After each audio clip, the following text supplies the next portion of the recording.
Hello guys, আসসালামু আলাইকুম। কেমন আছেন সবাই? আশা করি সবাই ভালো আছেন। আজকে আমরা দুই বন্ধু মিলে ঘুরতে বেরিয়েছি। আমাদের চ্যানেলে আপনাদের সবাইকে স্বাগতম। আমাদের ব্লগটা সবাই দেখতে থাকেন। এই যে আমরা চলে আসলাম মানিকদি কফি হাউসে।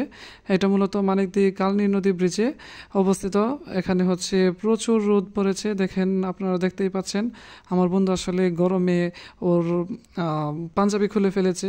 আমরা এখন একটু ভাব নিয়ে হাঁটতেছি এই ব্রিজের মধ্যে। আসলে এই ব্রিজটা অনেক সুন্দর। এই যে আপনারা সবাই একটু উপভোগ করতে থাকেন, আমাদের সাথেই থাকুন। আর সবাই হচ্ছে আমাদের চ্যানেলটাকে সাবস্ক্রাইব করে দিবেন আর আমাদের পাশে থাকবেন একটু। এই যে এখন হচ্ছে আমরা যে ধান ক্ষেতগুলো আপনাদেরকে দেখানোর চেষ্টা করলাম, আমি এদিকে হচ্ছে একটু হাঁটতেছি, হ্যাঁ, ভাব নিয়ে। প্রচণ্ড রোদ ছিল। এখন হচ্ছে আমরা এই যে আম খেতে চলে আসলাম। এই দিন আসলে এই আম মাখাটা আমাদের অনেক বেশি প্রিয়। আশা করি আপনাদের সবারও ভালো লাগবে এই আম মাখাটা। কিন্তু সমস্যা হচ্ছে আমরা বোম্বাই মরিচ দিয়ে এই আম মাখাটা খেয়েছিলাম, যে এত বেশি জাল ছিল, যার কারণে হচ্ছে আমরা এটা আসলে আর সহ্য করতে পারি নাই। তবে আম মাখাটা এই প্রচণ্ড গরমের মধ্যে এত বেশি ভালো লাগছিল বলার বাহিরে। যত টাইপের ভর্তা আমরা পাই সবই আমরা আসলে ট্রাই করার চেষ্টা করি, বাট হচ্ছে আম মাখাটা হচ্ছে বিশেষ করে আমার কাছে খুবই ফেভারিট।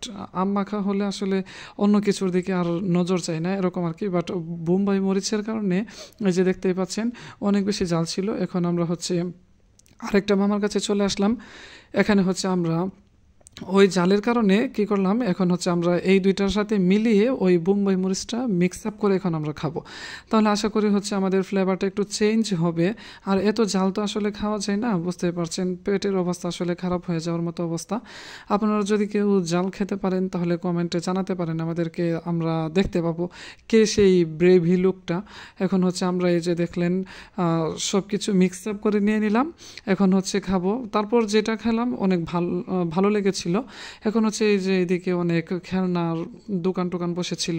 আমার বন্ধু তো আসলে আমাকে পাগল করে ফেলতেছিল যেন ওকে আমি একটা মাটির ব্যাংক কিনে দেই, ওনাকে অনেক টাকা জমাবে, অনেক বড় লোক হয়ে যাবে। বাট আসলে আগে তো টাকা জমানোর জন্য আগে টাকা লাগবে, ঠিক না? তো আমি আর কিনে দিই নাই। এদিকে আমরা হচ্ছে দোলনা দেখতেছিলাম, বাট এইগুলাতে আসলে আমরা উঠি নাই। আমরা শুধু আপনাদের দেখানোর জন্য ভিডিও করে নিয়ে আসলাম। আমাদের ভিডিওটা আসলে কেমন লাগলো আমরা জানি না, সবাই আমাদের সাপোর্ট করবেন। আমরা আশা করি ধীরে ধীরে আরও ভালো ভিডিও আপনাদেরকে দিতে পারবো। ধন্যবাদ সবাইকে, ভালো থাকবেন সবাই। আসসালামু আলাইকুম।